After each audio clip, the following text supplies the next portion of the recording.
All right, let's get one thing out of the way. I'm not some documentary expert by any stretch, but I've been doing some research for how to approach 2025, and I've found some interesting articles and facts that I thought would be helpful for anyone who's making documentaries in 2025. So if you're setting goals for this year, here's some things that you might want to consider.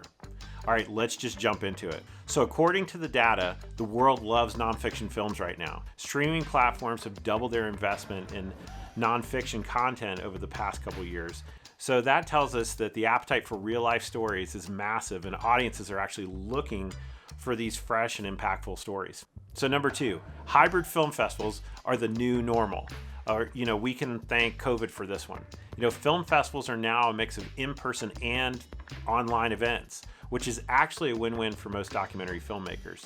This means more exposure for docs. However, the challenge is it limits our opportunity for connection and community when we go to these things in person. So personally, I still think it's worth attending film festivals instead of just staying at home and streaming our films online. All right, number 3, technology is your best friend or your worst enemy, depending on how you look at it. Cameras these days have gotten so good that you can shoot a film on just about any of these cameras that have come out in the last couple of years. They're all able to shoot great documentaries.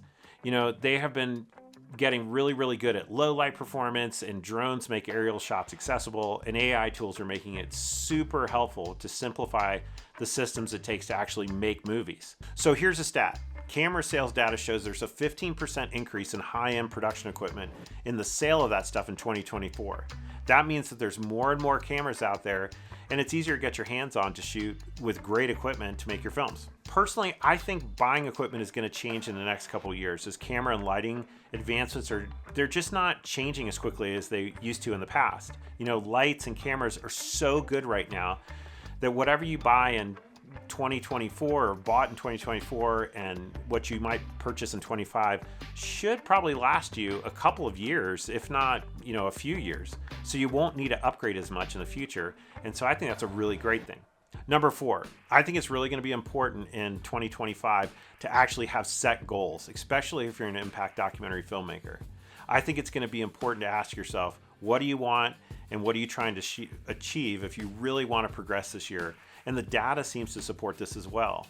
When it comes to impact documentaries, according to recent impact studies, documentaries with clear measurable goals are 42% more likely to achieve long-term engagement than those without them.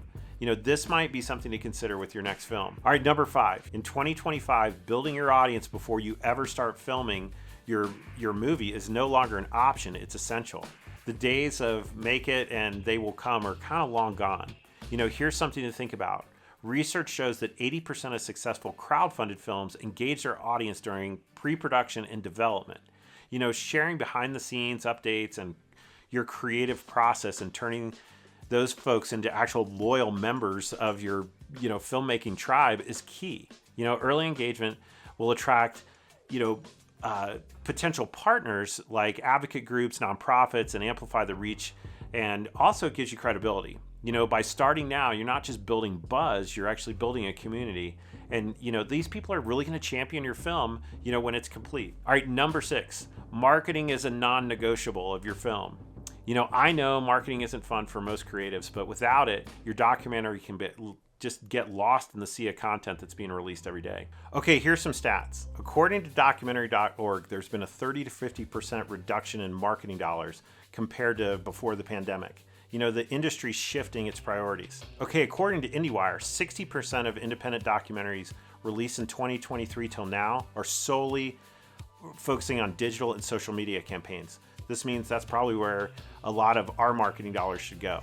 All right, Deadline says that distributors of documentaries are allocating 25 to 30% less for marketing on streaming exclusive releases, and they're increasing their focus on algorithm-driven visibility.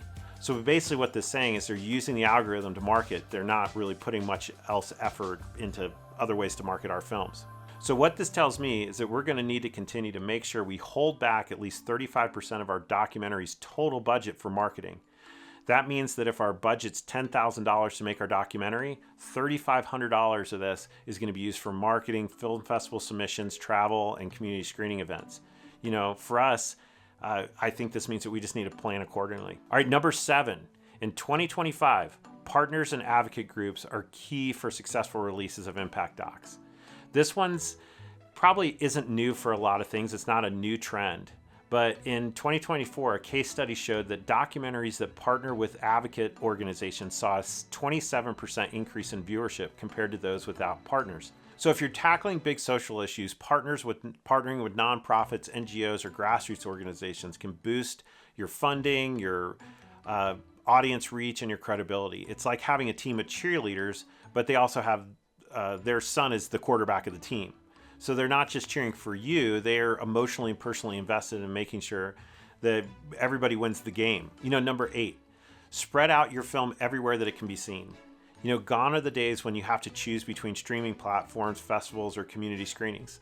In 2025, you have the option to release on multiple channels at the same time. You can put your film on YouTube for global reach, pitch to Netflix or Hulu, or organize local screenings. You don't have to put all your eggs in one basket. Research suggests that films who use multiple platforms for distribution reach 45% more viewers than those who rely on a single channel. While streaming giants like Netflix and Hulu, these are key players, but don't overlook your options. Think about where your audience is and spend time and meet them where they're at. All right, number 9, in 2025, authenticity is a non-negotiable. Here's a stat that might hit home. 86% of all audiences agree that authenticity is basically a critical factor on what they watch.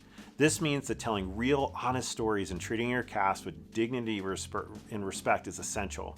Viewers can tell if something feels, overly polished or inauthentic. So it's essential that we stay true to our vision, and it will resonate more than trying to fit in current trends or formulas. This isn't just about being real. It's about representing your subject truthfully and avoiding sensationalism. It's important to remember the trust is earned, not given, and 86% of people are saying that. All right, number 10, conservative and faith-based documentaries are rising. Research shows that these type of films with these type of themes are growing fast. According to Vanity Fair of all places, these films are finding audiences that feel unrepresented in the Hollywood system, and they are tapping into these markets and they're craving content that actually reflects what they believe. So there was a study on social media analysis in 2024 and shows that these type of films that are conservative and have faith-based values have grown 25%, and that niche of the market has grown 25% year after year. These films use social media campaigns and target niche audiences that are looking for stories that align with their specific values. Whether this is your thing or not, it's just something to think about. All right, so that's the research that's helped me shape how we're going into 2025 as documentary filmmakers. The trends are there, the tools are better than ever, and the opportunities are basically endless. So just remember, we're all trying to figure this out as we go, but be kind to yourself, stay curious, and don't be afraid to take a risk. If you found any of this helpful, hit the like button and subscribe and all that stuff, and let us know in the comments how you're planning to spend your 2025. We'll see you in the next video.